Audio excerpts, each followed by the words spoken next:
Hello, my name is Emma Briggs, and I am the Assistant Director of League Inclusion at the Junior League.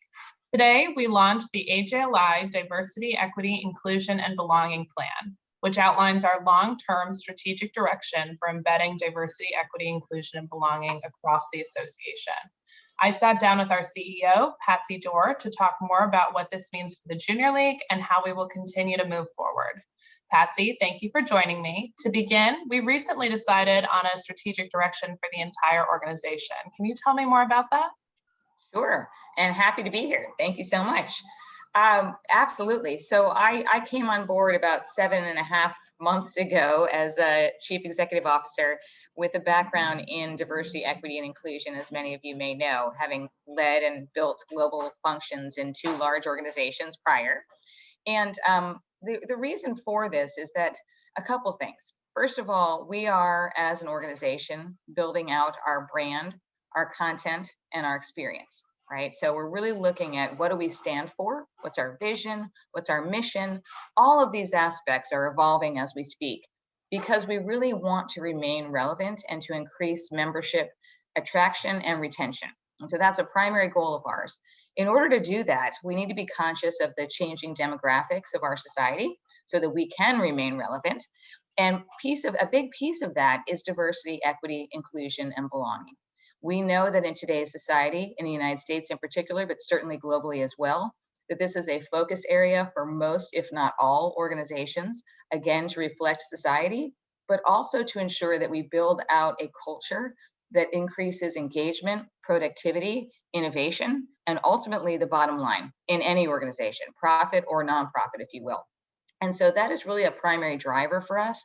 And we know that individuals looking to join our association or any organization are looking for companies that actually care about social impact and particularly diversity, equity, and inclusion. So those are really some of the primary drivers to lead us to this point. Great, thank you so much. Excited for the next 100 years. Let's talk about the word belonging. What does that mean to you? Excellent. Well, first of all, it's exciting. As you all know, and as you know, Emma, very well, the world of diversity, equity, and inclusion is an evolving concept. It's become very different over the past several, probably 20 plus years. It really started initially as an exercise around compliance and risk mitigation, and has evolved tremendously to focus on the business case, the social case, et cetera. And several words have been used to build out the narrative that becomes more and more appropriate over time. And at this point in time, there's a heavy focus on this concept of belonging. And the reason for that is that you can build out diversity, you can build out inclusion, which is the culture that supports it. But at the end of the day, the goal that we're all trying to achieve is to create a sense of belonging for all of our members in our case, or employees, or whatever the case may be in any organization it applies. The concept is simply about ensuring that everyone feels that they are valued and that their voice is heard. And that's really what belonging is all about. I heard a very interesting quote recently, which I would love to share, that I think really puts it into perspective. And that is that diversity is a fact, inclusion is an action, and belonging is the outcome. Absolutely. Great. Thank you. And it's really exciting to start moving our organization to have that kind of where members feel that they can bring their true, authentic selves to the community and have that psychological safety as well. Absolutely. And that's a very important point, Emma. The psychological safety concept is directly linked to belonging. So do people feel safe, frankly, in the organization that they work in to represent exactly who they are, as you say, their authentic selves? Absolutely. Can you tell me more about the process for creating the diversity, equity, inclusion, and belonging plan? Sure. So in my experience, I've had the opportunity and the pleasure, frankly, of being able to build out diversity, equity, inclusion in large global organizations. And there are some basic principles that one can apply in building out any effort of this kind. And so utilizing a framework with 8 primary components of our strategy, one of the key pieces that we started very recently, or in recent months, I should say, was to build out a governance model to allow us to ensure that we have the appropriate feedback, advice, and guidance to build out the most effective diversity, equity, inclusion, and belonging strategy. So what we did is we brought together all of our key stakeholders, and we did this on a volunteer basis because we want people involved who care about this work and are passionate about it. So we built out a council that has 4 work groups and 4 different stakeholder groups, essentially. Our board of directors, our team, those of us who work in this space and are running the organization, our junior league membership and leaders, so our presidents and our members all across our 295 junior leagues and 125,000 members. And then finally, those members of our community who are practitioners in DEI and B as well. So in that model, we're ensuring that we have the voices of all of our key stakeholders coming together in a collective way to determine what the best strategy should be for our association. So that was step 1. Step 2 has been to run and continue to run education around diversity, equity, and inclusion.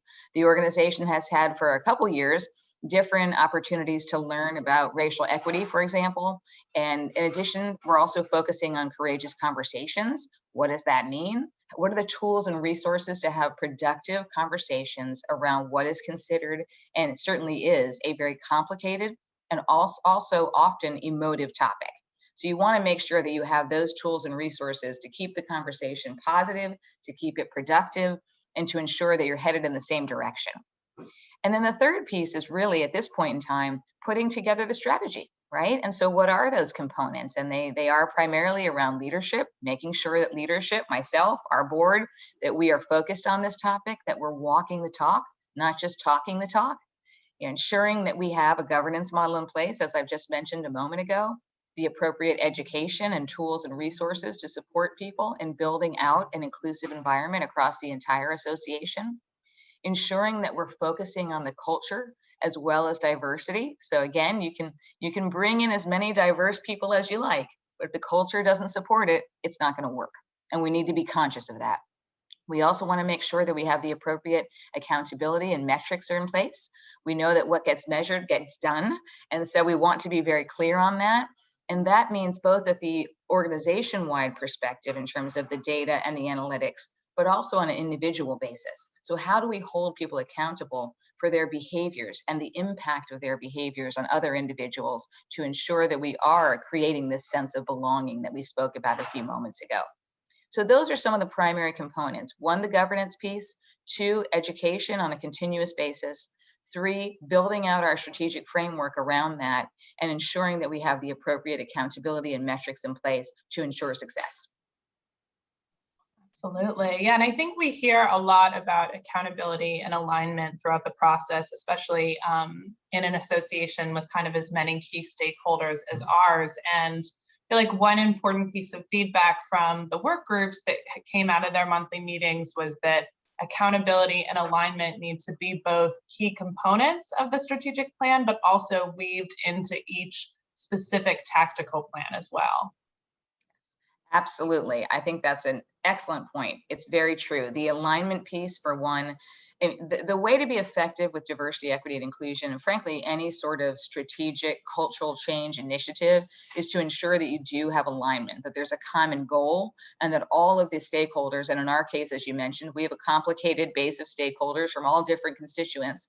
We want to make sure that everybody's rowing in the same direction with the same goal. And I agree that needs to be incorporated in every aspect of what we do, including at a very practical, action-based level. And certainly the accountability piece for sure. So again, it gets to both organization-wide accountability and individual accountability as well. And if you take that one more level, we're also looking at both qualitative and quantitative accountability measures. And that's really important in this process as well. You want to have the numerical aspect, but you also want to have the qualitative piece to understand how people feel about the effort. Is it really making an impact on an individual basis, if you will? Yes, absolutely. Yeah. And I think that talking even more about alignment, why is it important to have representatives across the association when creating the plan and have them very, very involved in the planning and the feedback and the advocacy of moving the work forward? Well, we're always more powerful together, right? So it's a way of building out a collective voice on a topic that we've deemed as critical. And in fact, I mentioned earlier our 3 primary goals with our strategic direction around brand, content, and experience. we also have 4 focus areas, and one of them is diversity, equity, and inclusion, which is a core topic for us. And so I think it's really important to ensure that that is woven into everything that we do. And the way to do that is to ensure that we have all of the voices at the table. And that provides feedback in 2 ways. It becomes a feedback loop, if you will. So they can provide the feedback from their particular constituent group, but at the same time, we can lift it up to determine what the appropriate collective voice is. Because the other aspect to consider is the following. That is that every community is different, right? Every community's demographics are different, their views, their experiences. So we don't want to go too far down the path of having a collective voice that no longer allows for those nuances, right? So it's finding that balance. Yes, we have one common goal. It applies about 80%. Then you have a variation by community, by location, where individual junior leagues are based. And this applies to any organization, whether it's global or within the United States. You need to account for what those communities look like and what their needs are. I think that I'm really struck by the idea of that balance, because I think that often the junior leagues in their individual communities have this unbelievable expertise in boots on the ground.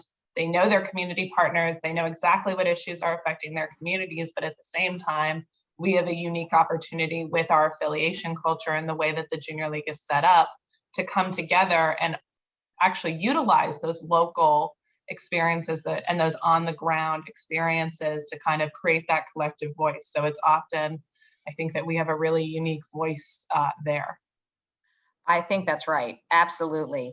And it's not an easy balance, right? It's complicated to maintain that nuance. But again, as you just alluded to, it's twofold. One is creating that collective voice, and the other is ensuring that we are relevant in our individual communities, but at the same time lifting up those stories, right? So we're talking about League X is doing an excellent initiative. Let's make sure that we bring that story up.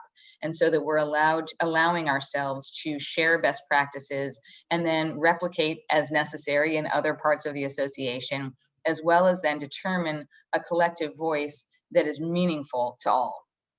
Absolutely. I think a favorite term in the office is not reinventing the wheel, making sure that we're sharing practices and collaborating and making sure that, for example, League X has already tried out a program and it worked really well, or it didn't work really well. So that can be replicated. Absolutely. Another, I think, example of the benefits of, the junior league in our association culture.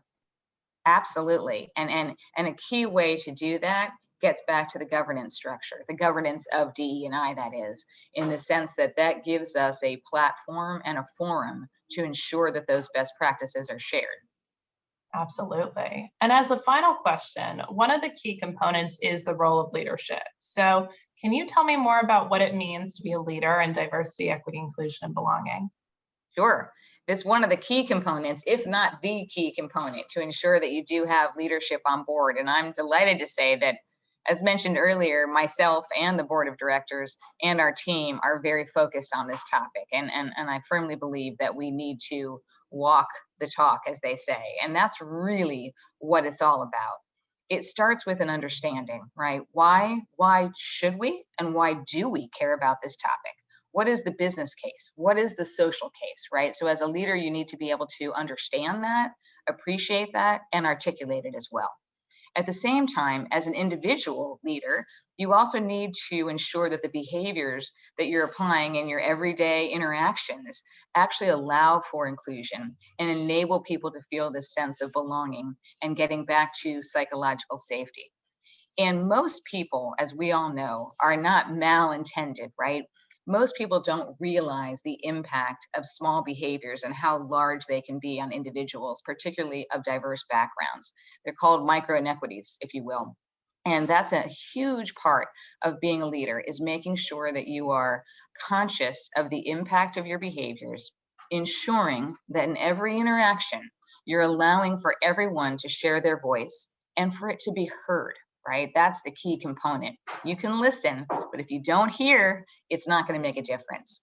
So it's really twofold. One, walking the talk at a macro level in leading the organization, putting the appropriate resources and time, effort, and thought behind doing it correctly. And then the second piece is really more individually ensuring that our behaviors are aligned to the value system we're creating around diversity, equity, inclusion, and belonging.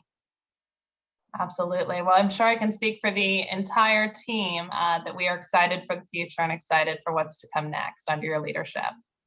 Well, that's great. Thank you, Emma. I'm excited. I think we have a huge opportunity ahead of us. I'm really looking forward to the next couple months as we continue to roll out our strategic direction, our diversity work, and ultimately our vision and mission as we head into the next 100 years. So thank you for this opportunity.